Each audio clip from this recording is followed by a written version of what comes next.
see your level damage. Search. Oh, I can. Man, I'm on the edge of my seat right now. Like, oh wait, this could be a lot of damage right here. Oh, never mind. I take it back. It's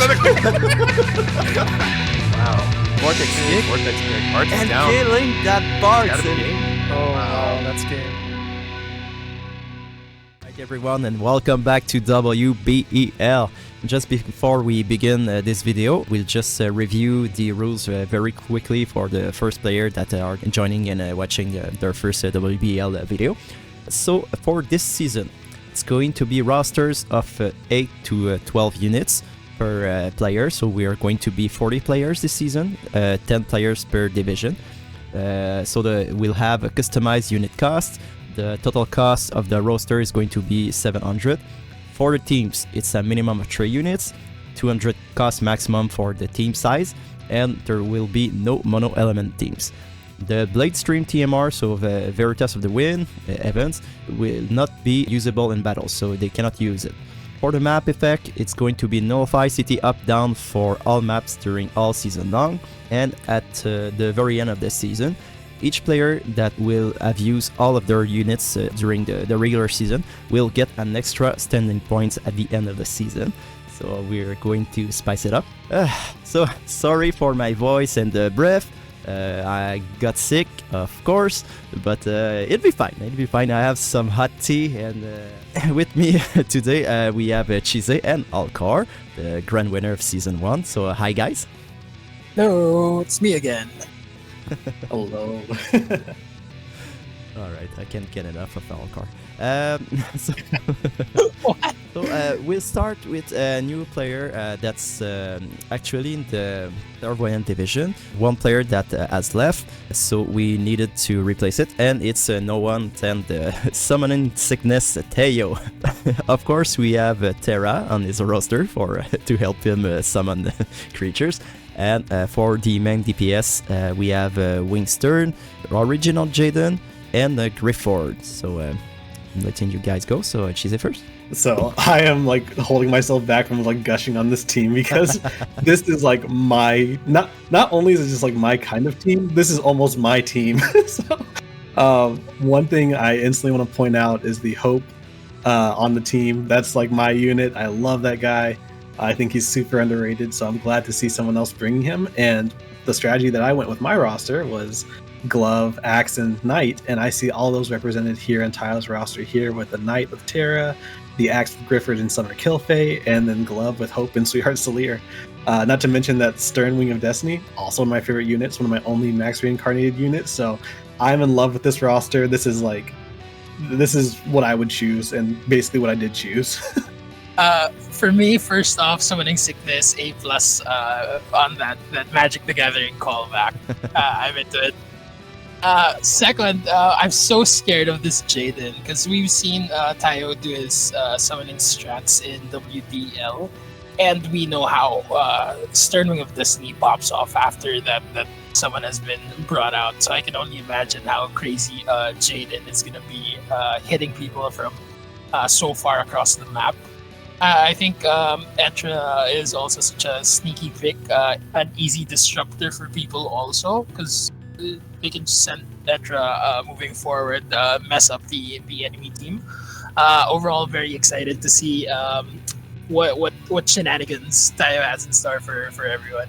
A funny thing about this team is that the Summoning Sickness was a default team name that I gave him because I'm also a MTG player, and I know that ChaseVsAll is too. So since he is too, he was like, I'm letting that name there. It's great. So he just kept it. A+. I'm kind of concerned about the fact that it's really dual element, but that guy has so much trick up his sleeve. So I'm not so worried about him. At least he'll give us a really, really great show. So welcome aboard, Teo. Thanks for joining at the very last minute. He did this team in like a day. And was like, you can take much more time. It was like, no, it's what I want to play. Okay. Yes. Alright, so the main event of the day. So we're going to cover the Enthusiast divisions. So to start the day, we'll have Alkor's team, Who's Your Daddy. And in first we have Oberon the Auspicious, King Young Olde, and Dario Crystalborn. So Alkor, do you want to start with your team? Sure. So I know coming into the roster picking, I wanted to pick a general theme for it, and I wanted to do like a dad themed roster. So that's basically just the inspiration for it. Turns out a lot of the daddies in War of the Visions are katana based units, so that's what we're seeing here. I'm missing out. I know some people would just doing the warm triangle, adding in more lightning units to sort of support the fire that I have. But unfortunately, the only units that would fit that theme would be Sir O and Orlando, and Orlando is far from 120 for me, so that's not an option at the moment. Yeah, looking at this roster, like you said, it is missing the lightning for the warm triangle, but you have such a good spread of just different elements where you have the fire threat obviously in Oberon, you have the water threat, you have a good strong wind team right there, and even though I wouldn't say earth threats, they are definitely like they're gonna be tanky. So if someone does decide to bring lightning against you, you have earth there as like a little buffer. So even though you might have the whole warm triangle there, I think that the diversity of the elements that you have is like definitely a big strength of this roster, because you not only get to have those diverse elements, but because you focus so much on the job synergy with the katana. I see that right there. That's going to allow you to also flex in those elements. So I don't think your opponent's going to be able to really tell what you're going to be bringing in terms of elements, which is always good to have that unpredictability on your side. And now you'll have the new Sephiroth VC that will come. So let's see what it's going to bring on the table. Yeah, I'm sort of excited about the Advent Children VCs. So let's see if it's a nice one. I didn't even knew you had those katana units. I was actually about to say, I am super pumped to see Oberon the Auspicious, because I've only seen him like a couple times in class match, and that was basically it. So he can put in some serious work. I just don't get to see him that often. So I'm excited and scared to see him pop off. Oh, Oberon is really good. He's really good. I think he's worth the 120 cost. Some people will say, oh no, he's not as good. No. In this format, trust me, he's going to be really good. I think it was a really wise choice. And I'm just also like shocked that you aren't playing a mace or gun. But I see why. It's a great comp. To be fair, I thought about bringing in some gun units. Barrett was an option that I had in my pocket. Jaden also I was considering. But I think ultimately I wanted to also see how Oberon would work, so I couldn't let him go. I see that AV magic countering Dario and Varush. So we'll have some fun watching your games. Alright, so next player is ChaseVsAll with Brave Frontier. So Chase is a guy with whom I played a lot on the GB79's last tourney, so we kind of bonded there. So we have there as the main DPS Sephiroth, Starlight Elena, Boo, and Sylvie. So Chase, if you want to start. Yeah, I mean, once again, you know me, I'm a big light player, so seeing Starlight Elena and Sylvie makes me pretty happy. And if you've been following WDL, we've been seeing Sweetheart pop off with that exact combination. So we know how strong of a combination that can be. Nope. Unfortunately, you can't run those two together in our tournament because, it is a 180 cost and that only leaves 20, and we don't have any 20 cost units. So it is relieving for the opponents, but a little disappointing that we can't see those two put together. But that being said, those units by themselves are powerhouses. So Starlight Elena being paired with Adelard and Silma for the Red Mage synergy, I can see that for sure. Sylvie is just a good overall support that can also deal some massive damage. There's obviously, I see 5 Katana units to pair up with the Sephiroth, so there's that flexibility there. So he's definitely going that job route, and that's pretty clear from his roster. And like I said, going just by talking with Alkor's roster, that going the job route allows for that elemental flexibility. So You can see a whole variety of elements in his roster. So I think this could be a very strong roster. And I haven't seen a whole lot of Sephiroth lately, but he's still a really good unit. I think this is going to be a pretty good team.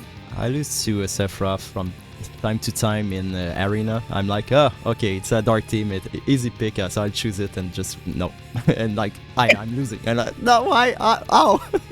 So yeah, Sephiroth's still pretty good, especially with that Quickener. Alkor? I'm looking at the roster and I'm having bystander trauma seeing Elena and Sylvie out there. I think the job synergy is great. Katana and Red Mage have a lot of VC overlaps. That's good.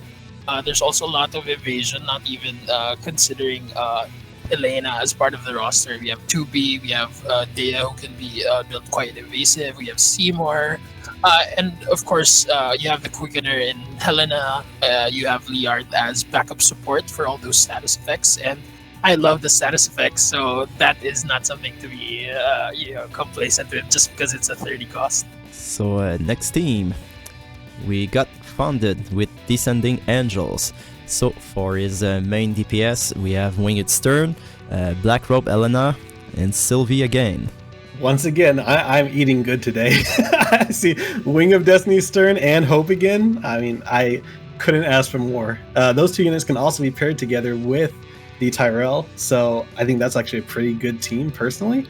You got the mixture of the damage types, you can run all light VCs, and Stern shares the job with Tyrell with the Sword Knight, so you have a lot of flexibility with just that team alone. But looking at the rest of his roster, like I said, you have Black Robed Witch, Helena, and with Knight of Ruin Stern for that dark synergy. I had already talked about Sylvie, how she's a good standalone support, so she can kind of get paired up with anyone, and I wouldn't bat an eye. It's very heavy on the light and dark, which is like a positive and a negative. One, because there's no real strength or weakness that those elements have, but the Elena TMR might be pretty damaging against this team. So yeah, I love light. I think they're strong enough to even get past that. But no, I think I like the roster. Like I said, it's another one that's after my own heart. So I can't be too harsh on it. I do love the picks. While I think it's heavy on the light and the dark, I think the good thing about that is they just counter each other, and they can generally take on a lot of the other elements. So I don't think there's too big of a worry there. The Ravi's pick is such a good pick because she really knows how to soak up all the damage while being such a good support, especially for sneakily evading units like Knight of Ruin Stern. I also see Elsie and Stern together would deal a lot of damage. That's just crazy. So very excited to see what else is interesting here. I think Helena, we've seen Helena Black Robe Witch pop off, especially with the Limit Burst update. So she's going to be hard to kill also. It's just a matter of picking the right support to go along with her, but she's a beast.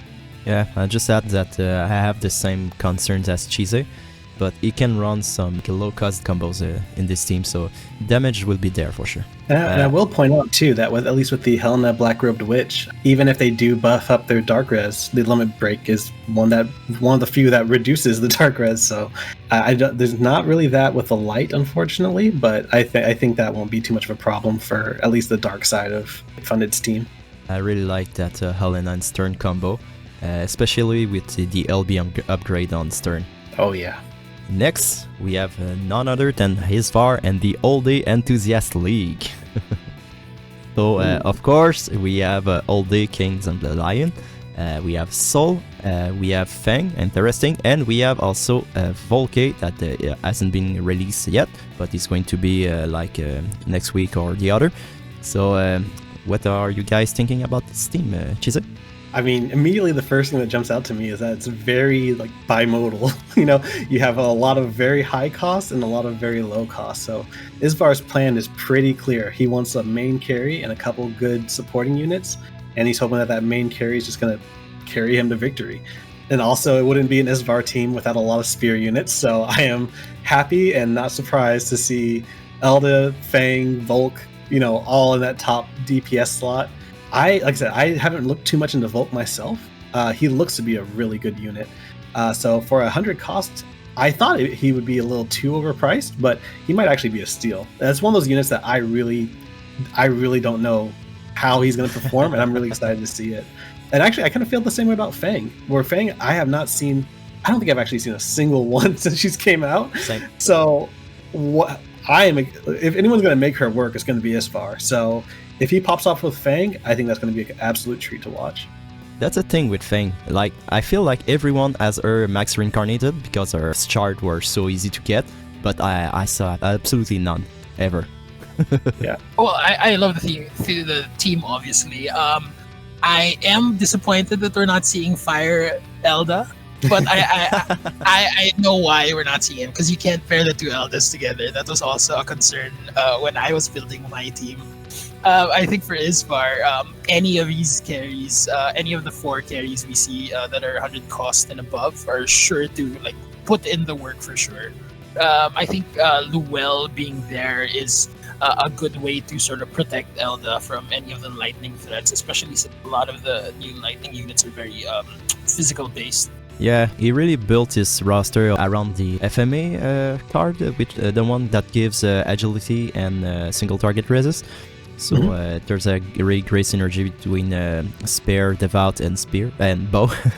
So this team is going to be well protected because it's going to have that extra third VC slot in which he's going to be able to put up some big damage on it. So or another layers of protection. So great team from him. Next we have Kellz with the Feather Force. So for his main DPSs, we have Fang again, Jaden the Celebrated, and Elena the Black Robe Witch. Once again, first impressions, first thing that jumps out at me is that cold triangle. I see the water, very strong DPS with Gernsback and Glacial Lizette. With the ice, Jaden the Celebrated, really good unit. If he gets AP online, he's so good. It's just that AP problem is that one thing that's a little hard to overcome sometimes. And then you got the Earth, which once again you have Killfay, who wasn't much of a believer, but then I just used her for WDL, and I think she's fantastic. So like I said, looking at this team, he has threats in all 3 of those cold triangle elements, and so you can't really be super safe trying to counter any one of his elements because he always has those threats in the other ones. That being said, the main outlier there is like Fang, with at the very top of his roster and Lightning. But it's also Spear, and his entire roster is Spear and Staff Devout. So going off that FMA VC, just like you were saying earlier, definitely heavily leaning into that, and that's a really smart idea too, because that VC is cracked. So I like the roster. It's very simplistic in terms of like you got Spear and Staff Devout, but it's very complex in terms of what you can mix with each other and what you can bring in terms of what you're anticipating for your opponent to bring. Similar thoughts. I'm seeing that most of the Spear picks from the job breakdown we did in the last video went into my division. I'm so scared of seeing Glacial Lizette here. We know that she's been a really strong unit with great upgrades. I think because War of the Visions really has Glacial as one of the favorite units. So all her alts basically just pop off. I think 70 cost is quite low for her, considering she has so much utility. She can also do surprise strike jobs. But what I am finding most annoying to deal with about this team is Galzak, actually. I've faced so many undercosted, or so many teams with Galzak in limited battle, and it's always him being the last man standing, just heal proccing everything. And if you don't have a way to deal with all this healing, I think it'll be such a hard hill to climb, especially since Fang and Jaden both have HP barriers also. So you can imagine just how much damage you need to deal to get through this team. Yeah. What I like about this team is that it's well balanced between magic damage and physical damage. Although, since it's very spear heavy, like I dealt with Surftaco's WDL team last season where he countered me with 76% piercing resistance team. It hurts. Like my Velney had like 2400 attack, and she was still dealing less than 1k. So she had like 100% the death penetration. So yeah, it could get messy on this front, but he has some AV magic damage dealer and Jaden, Elena, and Koushouhaou. So it could surprise teams if they over prep against Spear. Alright, so next player we have Koushouhaou. I'm sorry if I doesn't pronounce it right. I think he's a Japanese player. It's his translated name, and also I had to translate his team name. So the direct translation, according to him, was World of Warriors. So another light player. Your division is really heavy and light. I'm so glad I'm not in it. So we have Elena the Black Rose, the only user that's playing Elena the Black Rose. I was about to say, of course, the only Helena the Black Rose pick is in this division also.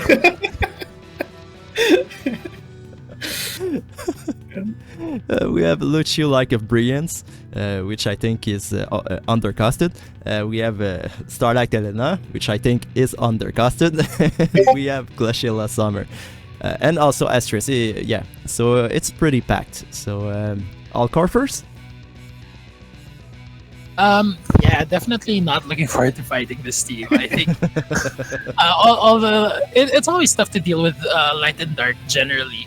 And I think what makes this this harder, especially for a team with like Lucio, for example, or Starlight Elena, is that they can slap in Kadia, who just builds up such huge resistances on these units against Dark, so it's harder to get through them. So I think for my team specifically, Lucio is going to be hard to deal with because he does get that counter proc from slash damage, I think. So in terms of what do you call this? In terms of sustainability against slash, he's got that covered. Also, Summer Glassy is such a good unit. She's insane. Even I do think at 90 cost she's kind of underpowered, undercosted. But so I'm expecting Summer Glassy to really put in a lot of work in terms of attacking, especially with all of the spear units that we've seen. I've seen Glassy tank, all these lightning units pretty well considering the element disadvantage. So I'm not gonna be surprised if she single-handedly tanks a lot of these spear units we're seeing in the Enthusiast division. I couldn't agree more. And like I said, looking at this roster, his roster's not lacking in terms of power. It's another one of those bimodal sort of rosters where you have a bunch of really high costing top units and a bunch of low coster units to supplement them. But in terms of the high costing units and the low costing units, I think this player chose some of the best ones out there. Helena the Black Rose also undercosted at 140. I think she should be 150. Just unplayable. But no, I think that she's clearly super strong. And Lucio Light of Brilliance has been honestly carrying my account. He's the main reason why I win most of my fights. He's absolutely absurd. And I disagree with Numero saying he's undercosted just because I want to play him at 120. But and then Starlight Elena, you have that option for evasion with Starlight Elena in this roster. So just those three alone, super strong. But also with what Alkor said, the Summer Glaciella, amazing tank. And at 90 cost, she's a whole 10 points below the new Dario, new Oldoa, but still, I would say she probably hangs with them. So yeah, honestly, in terms of power, this roster is stacked. And like what Alkor said, the Kadia offering those resistances and that support at 50 cost. I mean, personally, I would be terrified of a Lucio Light of Brilliance, Kadia, Sergei's team or something like that. That sounds disgusting, and I'm glad I don't have to fight it. All right, so next we have Loji with the Logical Fallacy. I really like his team name, it's really great. So for the main threats, we have the cold triangles, so A2, Glaciela, and Miranda. Well, off the bat, I'm really glad that people can't pair A2 with Summer Classy, because that would be impossible to deal with all the heal back to sustain. I think A2 in itself is such a huge carry, and I don't think it really matters what he pairs with A2. Though I can see probably A2 with Curry and Liarte, dealing support from behind while A2 rushes forward. Of course, Little Leela is there to deal with any mage teams, and Miranda definitely to deal with any sneaky evasion. But I don't think there's a lot of there are a lot of light evasion. So Miranda is such a good slot in. I'm interested to see how Loji will bring in Ketone here. I'm not immediately seeing a big evade comp. I guess Mia and Ketone would be it, but that might be severely undercosted. So excited to see how Ketone plays into this. But that added threat of the stop limit burst is going to be a pain to factor in also, since it's such a huge chance to land that stop, and it's so debilitating. Yeah, looking at this roster, once again, got to point out the cold triangle, which makes sense because, like, if we looked at the stat breakdown at the beginning, there was just a lot of ice and a lot of earth. So the cold triangle is going to be pretty popular in our format this season. The only earth threat is Ketone, but Ketone is a serious threat. At 80 cost, she's another one of those units where I don't know if that's overcosted, undercosted, or out on the money, because I think she can really pop off, especially if you get her infinite courage going. But she has that, she has the stop limit break, she has, I don't know. I think Ketone is going to be a sleeper star because I don't see her that often. That being said, I have to point out the A2 because A2 is A2, one of the strongest units right now. So no doubt A2 is going to be able to pop off and do a lot of damage and probably help carry Loji's team to a lot of victories this season. And one unit that I've also been on the bandwagon to saying should get banned, it's Little Leela. I hate Little Leela just because when you see your opponent has Little Leela on their team, you always got to be scared about bringing any sort of magic threat. So any sort of magic threat going against Loji has to really think twice, just because of that one unit on his team. So I like it. I really like this. In terms of like the job synergy, I'm not immediately seeing any of the ones. Like I can see Spear and Staff Devout with McLeod and Minwoo, but not as much of the job synergy from what I'm seeing. But in terms of just pure element synergy with like the Cold Triangle, and just good element pairings with like Summer Glacielle and Miranda, or McLeod Curry, things like that. I think that this is a pretty solid team. Yeah, he picked Leela and Curry just to put everyone on edge, and I'm really scared of the A2, Minwoo, and Mia comp. I think it's going to be really scary. All right, and the next one is none other than Ram 9 with the Rock Boys. So this guy picked. Maybe not controversial, but it's a scary pick because Veritas of the Waters. We don't know when we'll get all of our shards. I don't know if he'll get them all on time, but he really wanted to play her. He kind of asked me, can you lower her please, she sucked right now, and I was like, dude, she can be really scary in the future. I don't want to take that chance. And like what we wanted to do when we were picking the costs, we're like, it's okay to have a unit that's overcosted by 10, but it's not right if a unit is undercosted of 10, because it can make all the difference. We don't want OP things, so that's why she's so high, but we might see, she might become really scary in the future. So for the main DPSs, we have A2, Veritas of the Water, Dialdo, and Chunak. So Alkor? So the Veritas of the Water is definitely a flex, but I think Ram 9 should have her up and running by at least the second match at the very end. I know that they've been pushing a lot for in Arena, so I wouldn't be surprised if The Veritas is already EX actually. Of course, we have A2 here, big threat that we need to worry about. And the scariest part of this, I think, is with the Murmur support around, or the Titus support giving off the haste, it's so easy to get these units to pop off real fast. I think Chunak is also someone to be worried about. I think not a lot of people are too scared of Chunak, but I think he does have a lot of things in his kit that enables him and other slash units. So I think that's also something to take note of here.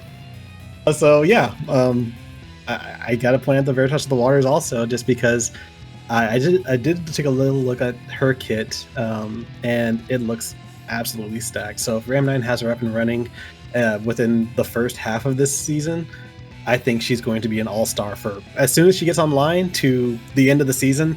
I think she's going to do amazing, because she basically looks like a water Sottile. And Sottile, with his elemental buffs and stuff like that, we've seen Sottile carry so many teams to victory, that teams that shouldn't even work. You know, we've seen it with like McCrane, we've seen it with like Itomanpr. You know, whenever they bring the Sottile, it's always a force to be reckoned with. So if Veritas of the Waters can even somewhat mimic a Sottile, or maybe even be better, then yeah, that's going to be terrifying. But going to the rest of his roster, once again, Cold Triangle, going to be a broken record here. Lots of earth, lots of water, and then for ice, you got A2. You don't need any more ice when you got A2. That's a threat. That's a team by itself. But that being said, A2, the other ice character being Surges, being a spear unit, when he has all these devout units, that's an easy vision card pairing, once again, with the Fullmetal Alchemist vision card.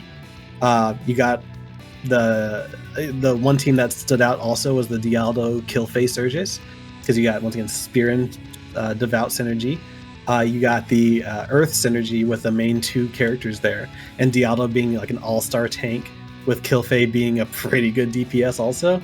I mean, there's so many teams I can see coming out from Ram 9's roster that I wouldn't be surprised to see a bunch of teams that I'm not even predicting right now, but it looks solid. I don't have much else to say besides it looks real solid.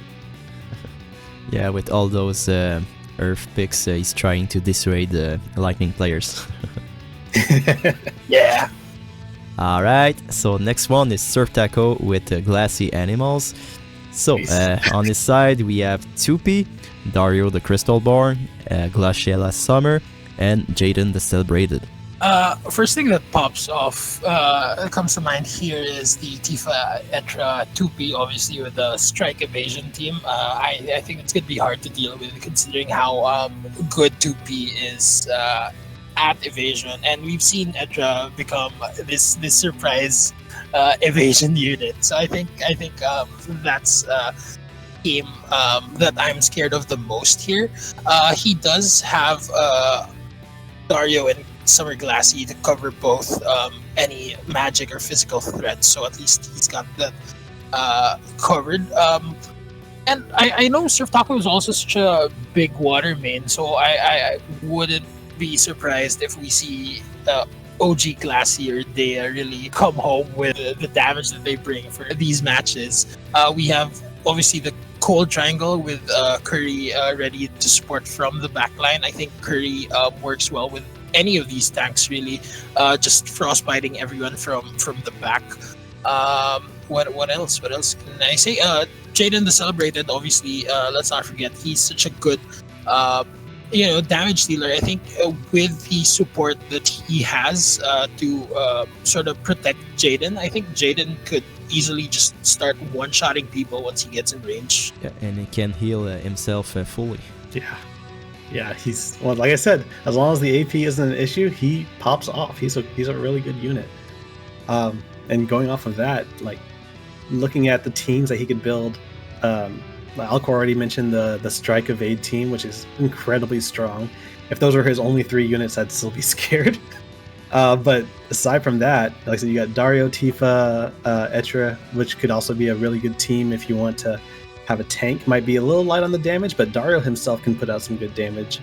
And then pretty much that entire ice-water pairing right there, you can kind of mix and match all of those units. Like Summer Glaciella with Zet, and like one of the 40 costs, either Etra or Seymour, I think is really strong. I think Summer Glaciella, Dea, and Curry, really strong. Jaden, Curry, Dea is also really strong. Like, I think any pairing of those water ice units is a potentially really scary team to deal with. And like I said, that's completely ignoring the fact that he has Fist Evade and a potential Dario team as well. So once again, for the roster flexibility, I love it. I think it's really solid, and there's a lot of teams that he can build that I'm terrified of. So A+, and also A+ for the name, because that's one of my favorite bands. So So for the last player, we have Unhindered with the Soak and Destroy. So we have Alde, King of the Lions, Lightning, Shadowlings, the Crystalborn, and of course Rye Mustang. I think it wouldn't be an Unhindered team without seeing Roy Mustang here, so I'm happy to see that Roy is there, even though there's not a lot of fire or glove units. Yeah, I am really interested in seeing how Shadow Links will pop off. I think with Curry, Shadow Links, and Agrius up in front, just tanking, that could be a very scary team. It would be hard for teams to even approach, given how tanky Agrius is, even at 120. Obviously, we know how much work that Elda puts in, so I wouldn't put it past Unhindered also to have a lot of Elda flexing happening there.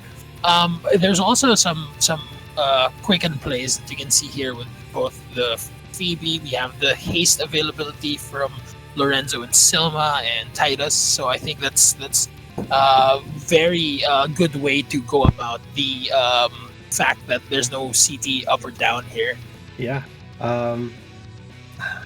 Honestly, taking a look at his roster, I'm having a hard time finding anything good to say. It's kind of No, I'm just messing around. I want to give one a scare, but he's going to be so sad during 3 seconds. But no, honestly, looking at his roster, one of the things that, like I said, obviously catches my eye is that Shadowlings the Crystalborn. Another unit I personally have never seen. I think maybe once in Arena, and that's basically it. I know that she can put in some good work. I know that she's definitely worth that 90 cost, or at least, real. If not, she's not too far off. So I know she's gonna be able to put in some work. And obviously, being the showcase unit for Unhindered's team, he also believes that she can put in some good work too. And so pairing her up with that Curry and then having Agrius as a tank sounds like a pretty scary team. I not normally too scared of missile teams, but I think that one's one I'd be a little afraid of. So that, and then like Alkor pointed out, the King Elda puts in a lot of work for Unhindered. Just like A2, that man's a team by himself. So whoever you pair up with him is going to be great. The immediate one I'm seeing is the Agrius and the Surges. Wait, does that work? Yeah, that works. Okay, so yeah, the Agrius and the Surges. So, but anyway, anything that you pair up with him, the Titus for the haste and the Surges, that's just going to be scary too. The only one that stands out a little bit would be the Lightning, and trying to find a team to run with that. Also because he's running a lot of strong water and ice. I'd want to see more Earth, whereas I only see the Lorenzo. But that being said, Lorenzo's still good, and the fact that you can pair him up with Elda against Lightning is really nice. But yeah, I want to see the Lightning pop off as well, because I know that she can put in some good work, and I just want to see what units he'll choose to support her with.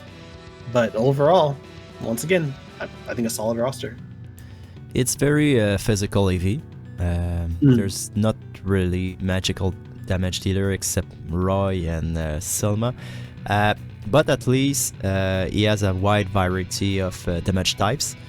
But yeah, I'm wondering about the Roy Mustang pick. I know that it's a really close to his hard pick, but I don't see the synergy. It is like the combination with Koss.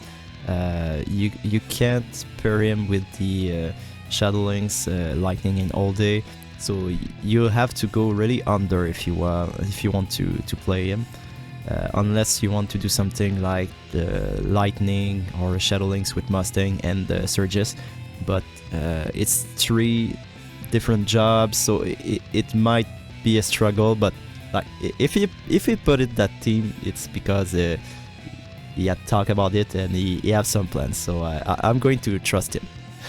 Yeah, and based off my own roster, I will say, because I went heavy into that glove, axe, sword, knight synergy because of the Halloween Lucio VC. So pairing Roy Mustang with Lightning with that, so I could see that team. That could be like the one team with the sword, knight, and the glove that could work out. So, but like you said, I'm sure he has some good thoughts behind it. I'm just going off of gut reaction, so it's a little harder for me to see all the possibilities right now. We love you, Unhindered. Yeah, of course, yeah. All right, so survive the night. Thank you guys again for joining. So I'm going to shoutcast one division with Chase, and I'm probably going to do in the alternates in another division. I think it's this one, the Enthusiast. So we'll figure it out along the way what we're going to do with that division. Otherwise, Alkor is going to work behind the scenes, helping me edit my videos. It's going to unload me this task at least. So thank you guys again for helping me for this season. For sure, happy to help. Yeah, of course, anytime. All right, so thank you everyone for watching. I know those videos aren't that long, but I mean that's pretty heavy, and we're not the best shotcaster. So thank you everyone for sticking up until the end. And we'll start the season on the 22nd of April. So you'll start seeing videos on more Mondays and Tuesdays. So I can't wait to release them and to see the results. Goodbye everyone. Bye.